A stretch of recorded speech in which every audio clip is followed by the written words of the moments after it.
계속해서 광주 전남권 뉴스입니다. 최근 광주 전남 지역 코로나19 확산세 특징은 대규모 집단 감염은 없지만 일상 속 산발적 감염이 이어지고 있다는 건데요. 방역당국은 언제든 집단 감염으로 이어질 수 있다면서 선제적 조치에 들어갔습니다. 김호 기자입니다. 아파트 건설 공사 현장에 대형 버스를 활용한 이동 선별검사소가 차려졌습니다. 따로 시간을 내 검사를 받기 힘든 근로자들을 위해 전라남도가 선제적 대응에 나선 겁니다. 최근 광주와 전남의 코로나19는 타 지역에서 휴가를 보내고 돌아와 직장 동료와 가족이 잇따라 감염되는 사례가 반복되고 있고 감염 경로 역시 가정과 음식점 등 일상 속 공간까지 번지고 있습니다. 방역당국은 다시 한번 방역에 고삐를 당겼습니다. 다음 주를 시작으로 대부분의 학교가 개학하면서 대면 수업이 진행되는 데다 광복절 연휴까지 겹치면서 대규모 확산 여부를 결정하는 분수령이 될 것으로 예상되기 때문입니다. 광주시는 우선 집단 감염에 취약한 요양시설과 요양병원 등 400여 곳, 종사자 14,000여 명에 대한 전수검사에 들어갔고 전라남도는 근해업 종사자들의 입출항 전후 진단검사를 의무화하는 행정명령을 추가로 내렸습니다. 특히 혼잡 지역과 유명 휴가지를 방문한 경우 자발적인 선제검사를 당부했습니다. 휴가지를 다녀오시거나 아니면 수도권을 다녀오시거나 하는 경우에는 증상이 없으시더라도 검사를 반드시 받아주시고요. 가정 내에서도 좀 불편하시더라도 마스크를 좀 착용하셔가지고 혹시 있을지 모르는 이런 가족 간의 연쇄 감염을 좀 사전 예방.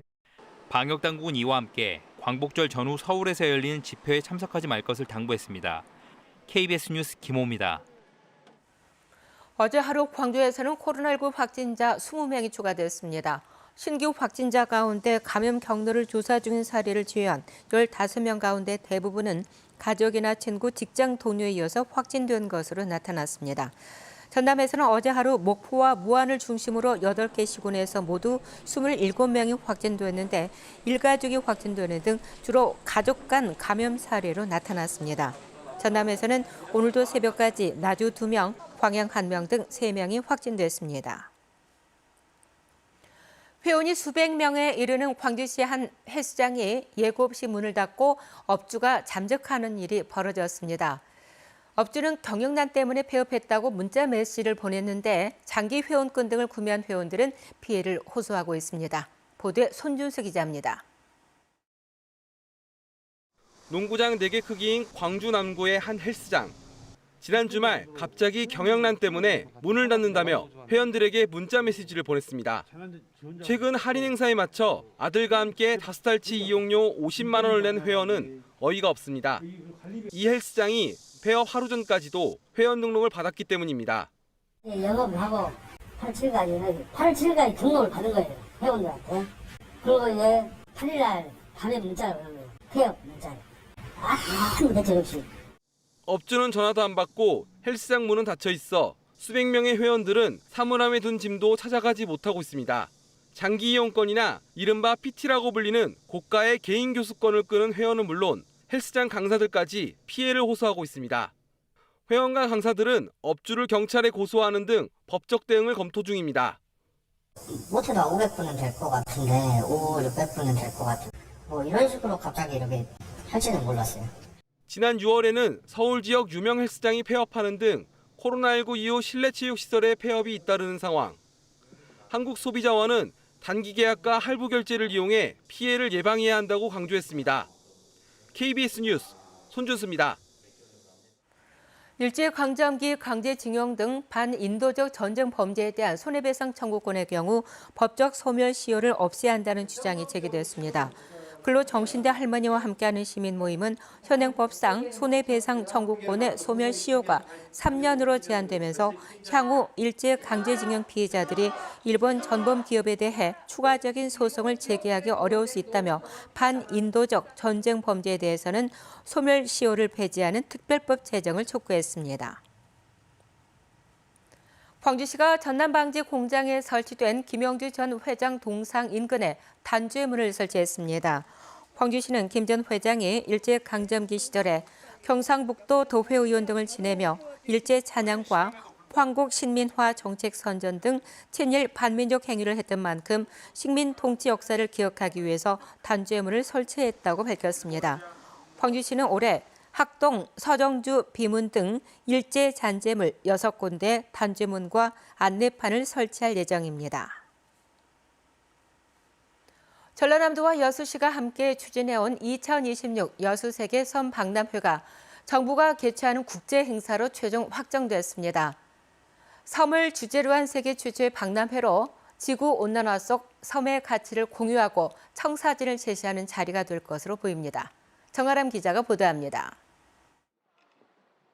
일출과 낙조가 아름다운 돌산과 해안 당구를 따라 만들어진 둘레길인 비렁길로 유명한 금오도, 1165개 섬들이 모여 있어 천혜의 항구로도 불리는 여수시는 전국에서 유일하게 다도해와 한려해상 국립공원 두 곳이 맞닿아 있습니다. 2026년에 열릴 여수 세계섬 박람회가 정부가 치르는 국제행사로 공인된 배경입니다. 국제행사 개최 확정에 따라 여수시는 성공적인 개최를 기원하는 출정식을 열었습니다. 성공 개최 기원기를 전달받은 27개 읍면동 대표들은 한마음 한뜻으로 협력할 것을 다짐했습니다. 기분이 좋고요. 너무 또 뜻깊고 여러 가지로 해서 또 우리 시민들이 한뜻을 모아서 오늘의 어떤 결과가 있지 않나 싶습니다. 섬, 바다와 미래를 잇따를 주제로 열릴 2026 여수 세계섬 박람회는 30개국이 참가하는 국제 행사로 치러집니다. 240억 원의 예산을 들여 섬에 관한 전시와 학술 행사, 문화 행사 등으로 다채롭게 채워집니다. 특히 해수면 상승과 무인도화 등 섬이 직면한 위기와 보존 방안을 함께 모색한다는 데 의미가 큽니다. 목표 방문객만 200만 명, 생산 유발 효과는 4천억 원에 육박할 것으로 기대됩니다. 여수시는 2023년까지 전라남도와 함께 박람회 개최 전담기구인 조직위원회를 설립하고 가칭 범시민준비위원회를 구성해 본격적인 준비를 해나갈 계획입니다. 시민들과 함께 박람회를 준비하기 위해서 구성해서 출범해서 준비를 해나갈 거고요. 매년 섬 페스티벌 또는 국제 섬 포럼 등을 개최해서 역량이랑 의지를 결집해 나갈 계획입니다. 여수 세계 섬 박람회가 고립과 단절의 상징이었던 섬의 가치를 재발견하고 미래 성장 동력을 제시하는 행사로 벌써부터 기대를 모으고 있습니다. KBS 뉴스 정아람입니다.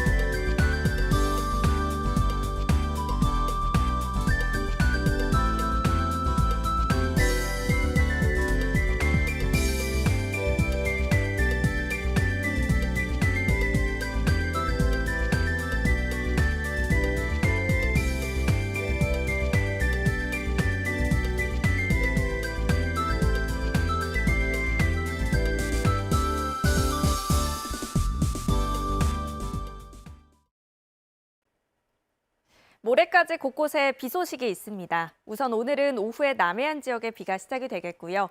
모레 광주 전남 전 지역으로 확대되겠습니다.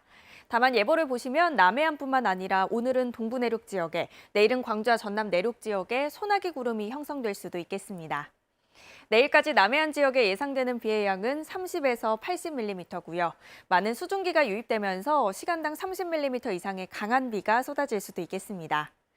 소나기가 내리는 내륙 지역은 오늘은 5에서 40mm, 내일은 5에서 30mm가 예상됩니다. 소나기의 특성상 막다가도 갑자기 비가 쏟아질 수 있기 때문에 작은 우산 가지고 다니시면 좋겠습니다.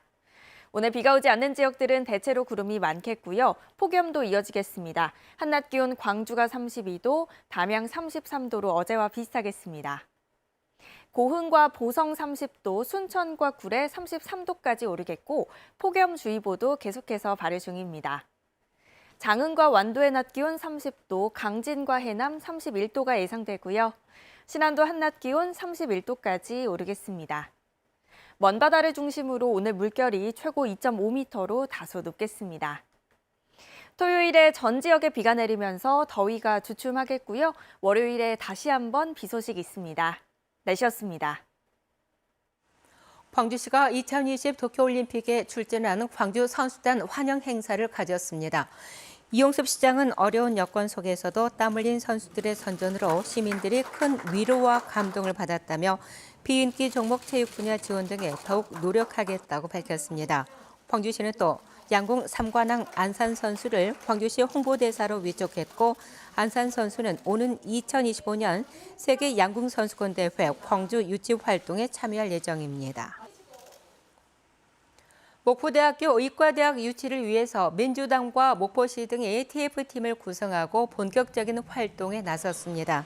민주당과 목포시, 목포대로 구성된 당정학 추진단은 오늘 첫 회의를 열고 의대 유치 추진 방향과 기관별 역할 등을 논의할 예정입니다. 추진단은 특히 전남 서남권의 만성질환자와 응급환자 비율 등이 타 지역보다 높아 낙후된 농어촌 의료 서비스 개선과 양질의 의료 혜택이 필요하다고 강조했습니다. 영암 트로트 아카데미 조성 사업이 2022년 전남형 지역 성장 전략 사업에 선정됐습니다. KBS 뉴스를 마칩니다. 감사합니다.